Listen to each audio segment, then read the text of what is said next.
Mr. Speaker, I yield myself 3 minutes. The gentleman from Mississippi is recognized for 3 minutes.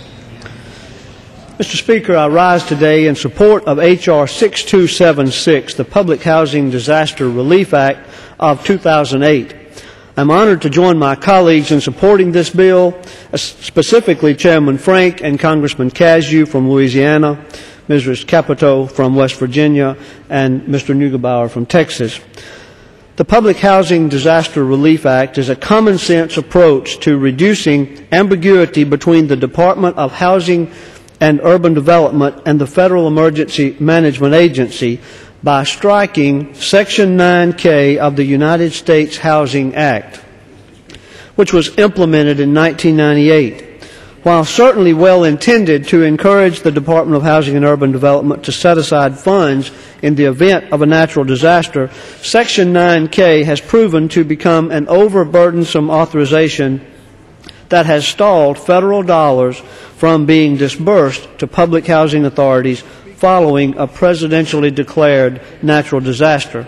Since 2000, the Appropriations Committee has allocated $0 towards Section 9K and instead separately appropriated a specified amount within HUD's capital fund to be used for emergencies and natural disasters.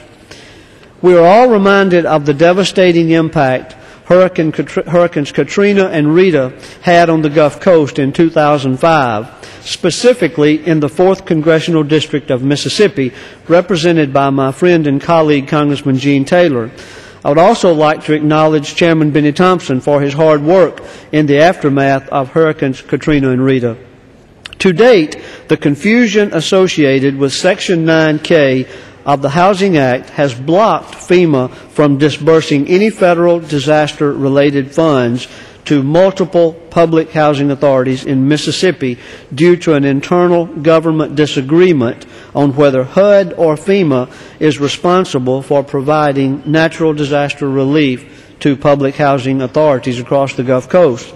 The state of Mississippi was forced to allocate $100 million of its federal Community Development Block Grant allocation to rebuild various public housing units, and the state is still in the process of receiving final approval to actually use the federal grant dollars, which were approved almost 2 years ago.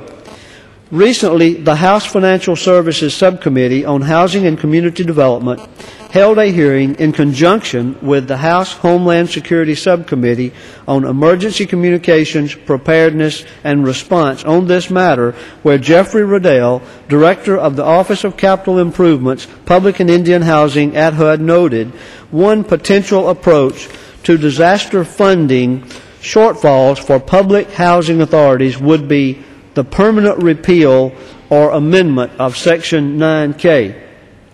The physical revitalization of communities following a natural disaster is critical to strengthening economic development. As a local county official for over 16 years prior to coming to Congress, I have witnessed the benefits and resources local public housing authorities offer to communities across the United States, even communities that are routinely impacted by natural disasters. I believe that H.R. 6276 removes unnecessary bureaucratic red tape between HUD and FEMA in order to provide tangible federal support dollars for rebuilding affordable housing to communities struck by overwhelming natural disasters. Additionally, I would note the Congressional Budget Office has scored this legislation as budget neutral over 5 years. In conclusion, I urge all of my colleagues to join me in supporting H.R. 6276. Mr. Speaker, I reserve the balance of my time.